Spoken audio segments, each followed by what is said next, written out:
Hello, it's Saturday the 30th of January. You're tuned in to our 6 p.m. newscast coming to you from Arirang's news centre in Seoul. It's very good to have you with us. I'm Mark Broom. We start this evening with domestic politics, and the newest party on the scene, Ahn Cheol-soo's People's Party, has slammed Korea's ruling and main opposition parties for failing to pass two contentious bills, despite previously agreeing to. Independent lawmaker Ahn, who recently left the newly renamed Minju Party, accused it and the ruling Saenuri Party on Saturday of playing politics at the expense of the people's needs. Both parties had agreed to hold a full floor vote on two bills on Friday, one aimed at revitalising small and medium-sized businesses and the other to improve human rights in North Korea.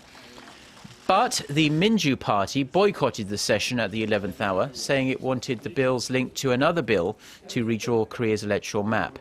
In a boost for the ruling party, Ahn Cheol-soo said the North Korean human rights bill should be passed without being linked to anything else. China has told North Korea that it won't protect the regime at the United Nations if it continues to launch provocations. The warning came Saturday in an editorial published by China's ruling Communist Party. The move comes as speculation mounts. North Korea is preparing to test a long-range ballistic missile pretty soon after its recent nuclear test. China's state-run Global Times newspaper slammed Pyongyang for pursuing nuclear and missile ambitions, saying the North should not expect Beijing to protect it through the UN if it's driven into a corner. It added that if North Korea moves toward the limit step by step, China will not manage the situation. UN Security Council resolutions ban North Korea from conducting a long-range rocket launch with ballistic missile technology. South Korean and US Marines have held their joint winter training to enhance combined operations and strengthen their alliance. Military officials say the training was held at an undisclosed location on Thursday, but was only made public on Saturday for security reasons. You're looking at some of the video of the training there. As you can see, it was held in the bitter winter cold and at an altitude of 1,000 meters. The troops formed joint teams to monitor enemy movements and take out enemy targets with snipers as well. The annual winter training exercise comes amid heightened tension following North Korea's recent nuclear test. Now, security has been heightened at South Korea's main airport after the discovery of a fake bomb and a written threat. Dozens of police officers are working to track down those responsible, but say the poorly made hoax is much more likely to be the work of a prankster or a disgruntled individual rather than an actual terror group. Our Ji Myung-gil with the details. Police say they found a warning message written in Arabic inside a box discovered the previous day at Incheon International Airport. Officers say the message written on a small piece of paper reads, "This is the last warning to you. God will punish." The message had been printed and police say the message contained grammatical mistakes, suggesting it may have been translated online or typed by someone with limited Arabic skills. The latest development comes a day after a box suspected to contain an explosive device was discovered in a men's bathroom at the airport. However, once opened, officers found two butane canisters taped to a bottle of mineral water. As well as the message, the box contained guitar strings, electric cords, batteries, and some pieces of vegetables. Police say that while they are not completely ruling out the possibility of it being linked to an Islamic terror group, the crudeness of the package and the poorly written note makes them believe the chances are very slim. Korean officials have been on guard since the group that calls itself Islamic State listed South Korea as a potential target in a recent edition of its magazine and a subsequent propaganda video. Officials say a special investigation team of 50 detectives are scouring CCTV footage inside Incheon International Airport as they attempt to track down the person or persons responsible. Ji Myung-gil, Arirang News. Now, the race to develop a vaccine to the Zika virus is gathering momentum as the outbreak shows no sign of slowing down. The mosquito-borne virus is now present in 23 countries and territories in the Americas. Brazil has reported 3,700 cases of the devastating birth defect called microcephaly that are strongly suspected to be related to Zika.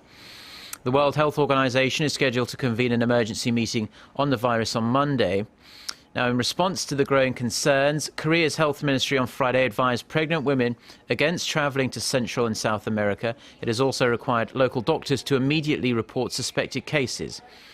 And with the outbreak casting a dark cloud over the 2016 Rio Olympics, the IOC has moved to assure national sports teams that the city will be safe. The IOC's medical commissioner is advising visitors to protect themselves against mosquitoes while in Brazil. Korea's largest automaker, Hyundai Motor, achieved record sales last year in the so-called BRIMs market of Brazil, Russia, India and Mexico. The Korea Automobile Association says Hyundai Motor sold slightly over 868,000 cars in the four countries in 2015, a 3.3% increase from the previous year. Hyundai sold more than half of its total, 476,000 in India. It sold 204,000 cars in Brazil, 161,000 in Russia and 26,000 in Mexico. Hyundai Motor's feat is all the more impressive, considering total auto sales in the region were down almost 14% on year in 2015. Now, Korean researchers have made big strides in 3D hologram technology. The development could have implications in various industries where visual imagery is crucial. Lee Ji-won has this report.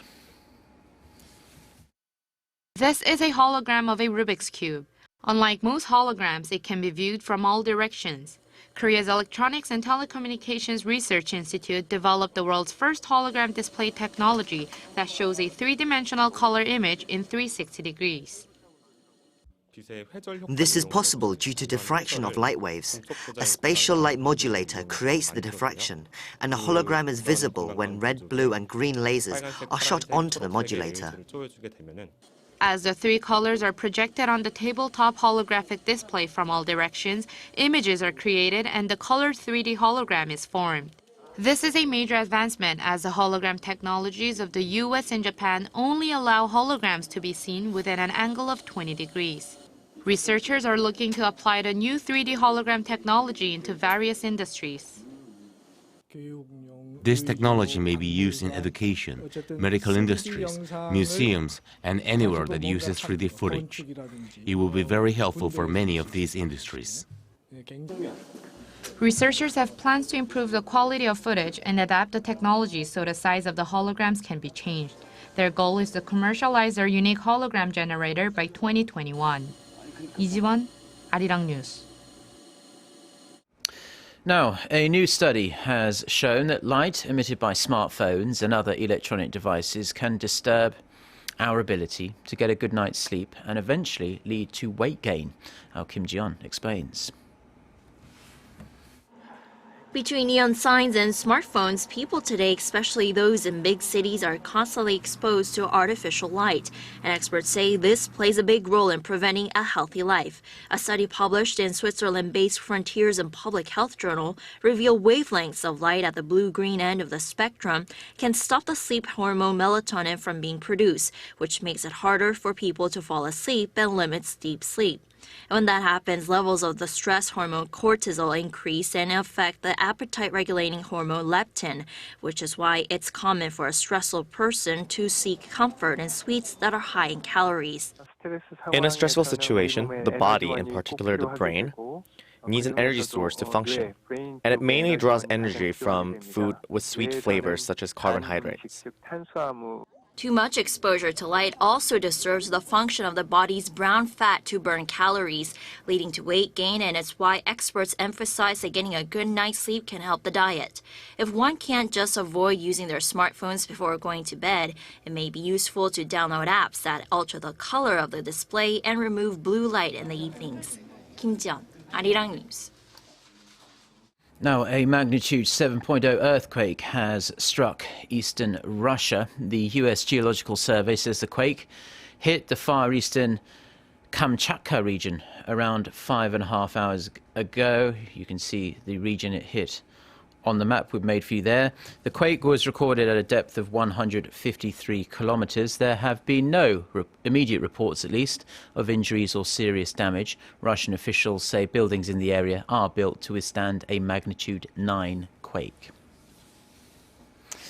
Now, finally taking a brief look at the weather here in Korea, and we have a cold night in store with the overnight low in Seoul dipping to -9 degrees Celsius.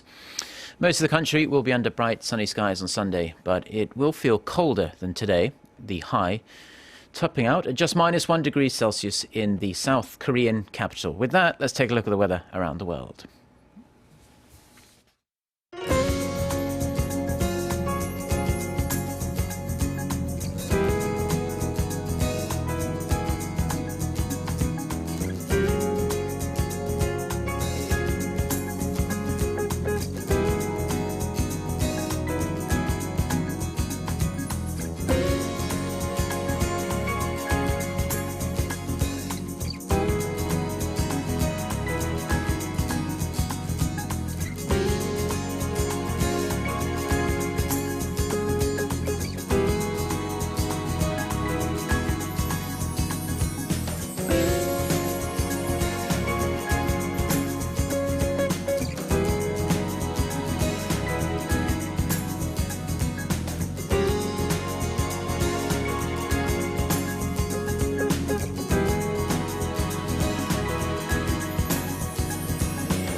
Well, that's all we have for now. Do enjoy the rest of your Saturday wherever you're watching us, and stay tuned to Arirang TV. We'll be back with our next newscast at 10 p.m. Korea time. Till then, goodbye.